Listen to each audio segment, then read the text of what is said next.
Halo, jadi kita kan mau bikin huruf, tracing huruf. Pada akhirnya akan menjadi kayak gini.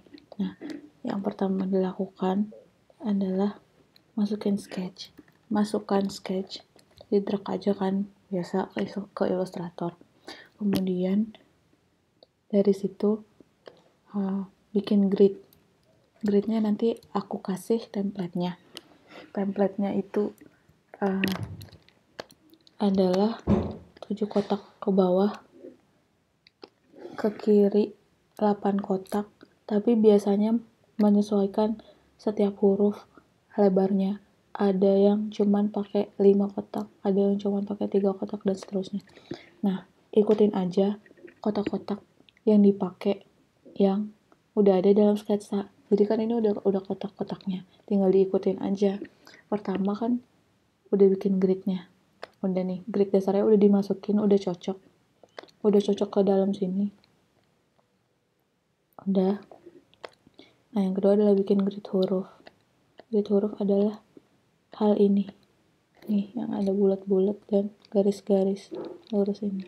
Sebenarnya nggak sememusingkan ini. Gampang kok bikinnya. Pertama, kan kenapa grid dasarnya, balik dulu ya. Kenapa grid dasarnya aku bedain warnanya? Soalnya si grid dasar ini aku bedain. Pertama, misalnya atas ini Askender, ininya adalah X-height, kemudian ini adalah Diskender. Kalau misalnya ada huruf A besar, dia akan berada di sini. Nah, Askender plus X-height adalah caps height. Caps height itu huruf caps lock semuanya mencakup atas sampai bawah sini. Jadi dia pakai 5 kotak ini. 5 kotak dari atas ke bawah. Kemudian kalau misalnya Askender itu misalnya huruf D. Nah, dia di sini. X-height-nya mendominan ya. Emang gridnya sengaja aku bikin gitu karena karakter huruf yang mau dipakai. Terus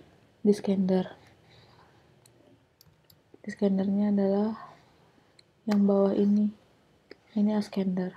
Nah, itu ngulang aja sih yang di tipografi.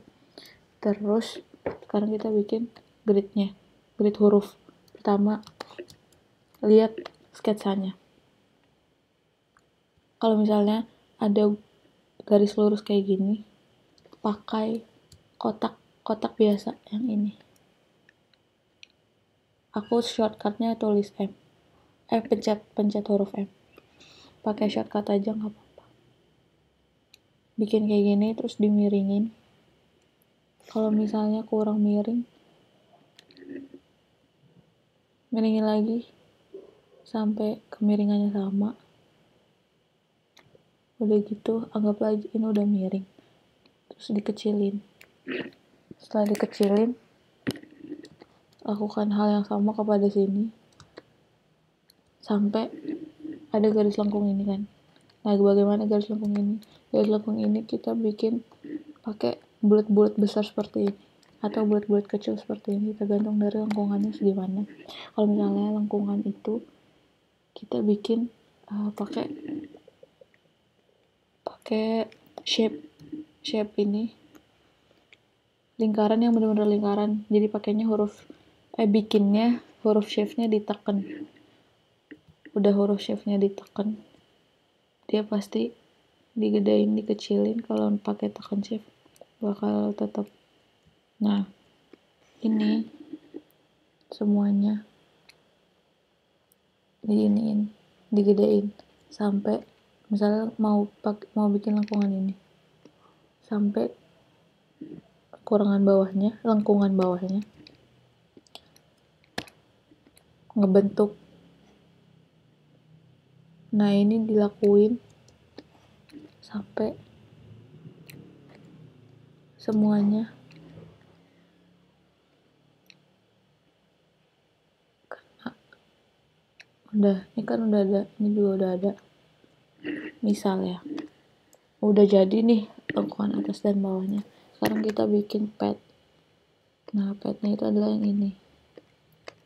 Urutannya udah enak sih kayak gini. Pertama sketch paling bawah, grid dasar. Kemudian ada pad di sini yang bakal kita bikin. Grid huruf paling atas. Jadi di lock aja kalau udah selesai. Padnya kita bikin pakai pen tool. Pen toolnya ngikutin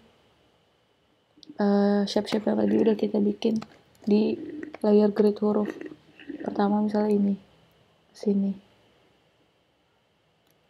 Terus langsung ke atas. Terus kalau misalnya ada bulatan, taruh di tengah aku biasanya. Biar paten, biar lengkung banget, biasanya pakai shift. Terus ke sini pakai shift lagi, tapi bebas. Kalau misalnya nggak terlalu lengkung, malah pakai shift. Nggak terlalu lengkung, ya udah nggak usah pakai shift, bebas aja. Terus ke bawah, terus ke sini, dan seterusnya sampai jadi si hijau-hijau ini. Nah, kalau udah kayak gitu selesai. Kalau misalnya udah selesai, tinggal di save. Habis di save, lanjut huruf ke huruf yang lain. Nah, ini huruf C. Grid dasarnya di copy aja pakai ALT. Udah di copy, terus kerja dari bikin grid huruf ke padnya dan seterusnya sampai selesai. Yeay.